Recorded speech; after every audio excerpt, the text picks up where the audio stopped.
एक गुजारिश है, थोड़ा जल्दी कर लेना जरा। अस्सलाम वालेकुम। आज ये मजमा देखकर बहुत खुशी हो रही है कि बहुत बेहतरीन इंतजाम किया है आप लोगों ने, और वाकई में मैं इसके लिए धन्यवाद करना चाहूँगा पूरी एमपी की टीम को।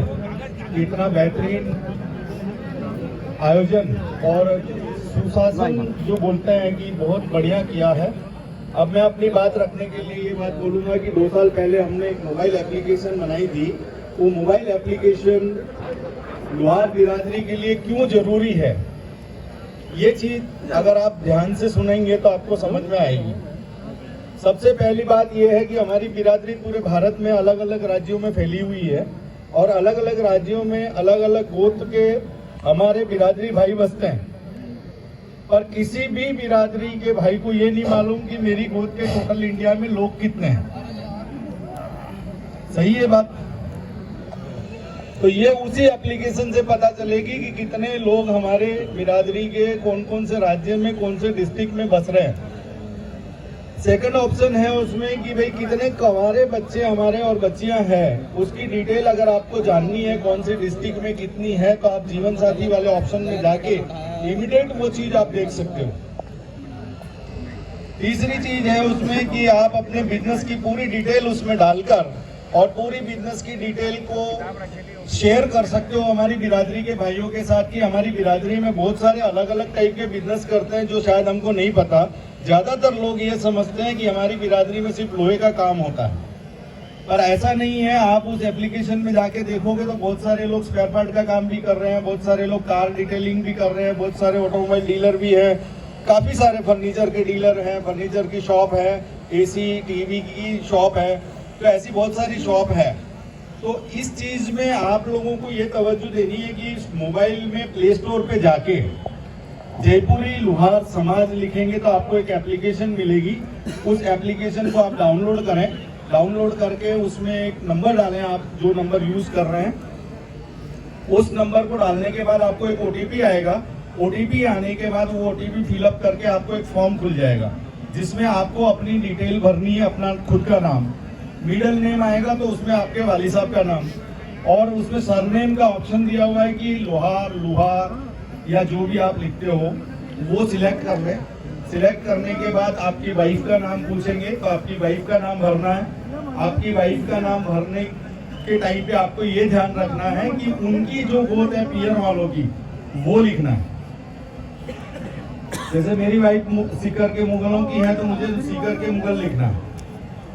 फिर आपके जो बच्चे हैं उसमें टोटल बच्चे आपको नहीं लिखने हैं, आपको सिर्फ कंवारे बच्चे अभी बाकी हैं उतने ही लिखने हैं कि भाई मेरे पास 4 बच्चे हैं और 2 की शादी हो गई, 2 बाकी है, तो 2 ही बच्चे लिखो, क्योंकि वो एंट्री जाएगी जीवन साथी में। जैसे ही वो जीवन साथी में जाएगी तो उसकी कहीं भी लोग सर्च करेंगे, और जिस बच्चे की आपकी शादी हो गई उसकी एप्लीकेशन आपको अलग से भरनी है। तो उसमें उसका नाम, उसके वाली साहब का नाम, उसकी वाइफ का नाम और उसके कंवारे बच्चे उसकी एप्लीकेशन में अलग से आएंगे। तो ये बात खास ध्यान रखना, क्योंकि हमारी बिरादरी में बहुत सारे लोग ये चाहते हैं अरे यार हमारे तो 8 भाई हैं, हम तो 8 भाई के नाम लिखेंगे, उनके बच्चे, तो ये बहुत बड़ा परिवार है। ऐसे नहीं होता, हर आदमी की इंडिविजुअल अलग अलग एप्लीकेशन आपको भरनी।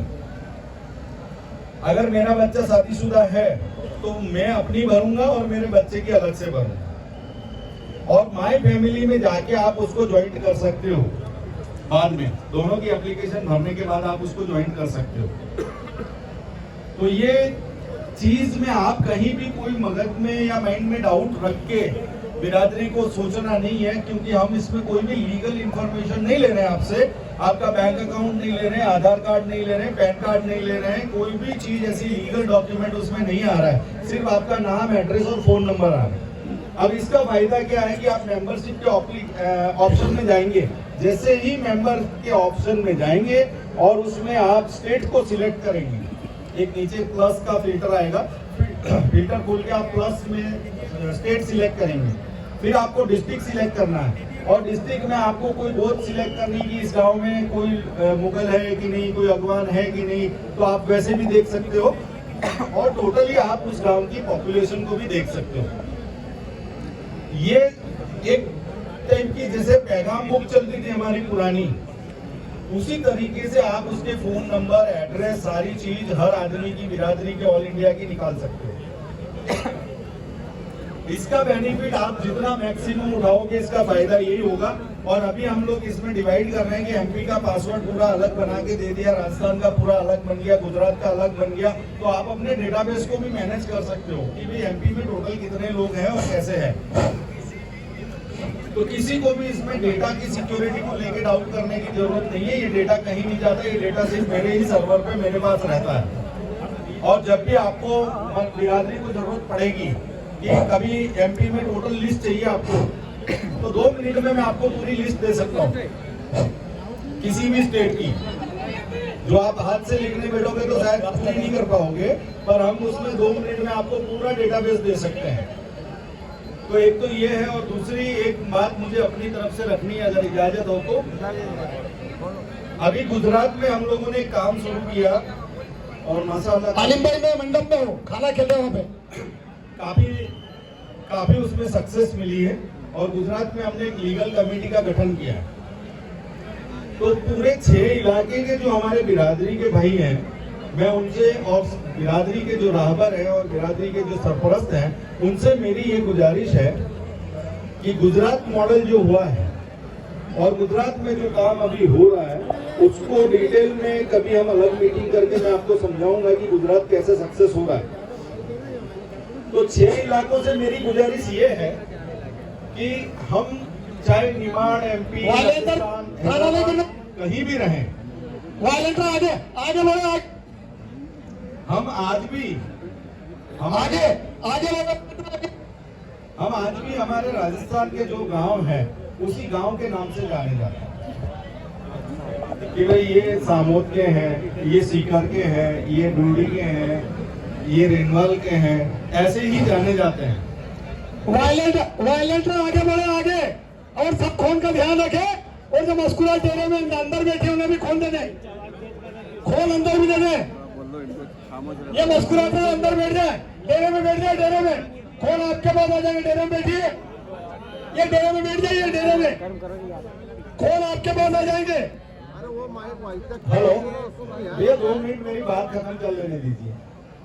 तो मैं बिरादरी के 6 इलाकों के सरपंच से ये गुजारिश करना चाहूंगा कि हम इलाकों में न बंटते हुए पूरे भारत को एक प्लेटफॉर्म पे लेके आए हैं। और जो प्लानिंग हमने गुजरात में की है, उस प्लानिंग को पूरे भारत में इम्प्लीमेंट करें और एक पूरे भारत की स्टेट एक सेंट्रल कमेटी बनाएं।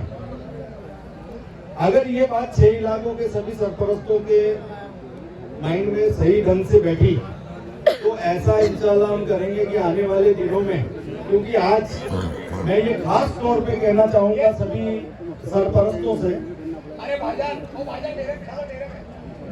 कि हम लोग जो हमारी बिरादरी है उसकी सबसे बड़ी कमजोरी क्या है? सबसे बड़ी कमजोरी ये है कि हम भविष्य के बारे में नहीं सोचते। दिन ब दिन पॉलिटिकल ग्राउंड बहुत खराब होता जा रहा है। मुस्लिम कम्युनिटी के लिए बहुत हार्ड दिन आने वाले हैं, ये सब लोग जानते हैं। हमने अभी तक कोई भविष्य निधि बनाई नहीं, ना ही हमने कोई ऐसी सिक्योरिटी बनाई कि बिरादरी के भाई को अगर कोई प्रॉब्लम हो जाए किसी भी इलाके में, तो उसके लिए हमारे पास कोई बैकअप नहीं है। तो मैं चाहता हूं कि ये गौर से मेरी बात को ध्यान दें, तवज्जो दें, और इस बात पे सभी 6 इलाकों के आज यहाँ पर हजरात मौजूद हैं। तो मेरी गुजारिश है कि एक सेंटर की मीटिंग का आयोजन किया जाए। उस मीटिंग में हम डिटेल में चर्चा करें कि हम बिरादरी को कैसे सिक्योर कर सकते हैं आने वाले दिनों में, और क्या बिरादरी के लिए हम अच्छा कर सकते हैं।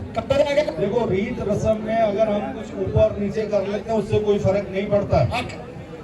रीत रस्म में आप ये बंद कर दो, वो चालू कर दो, आखिर में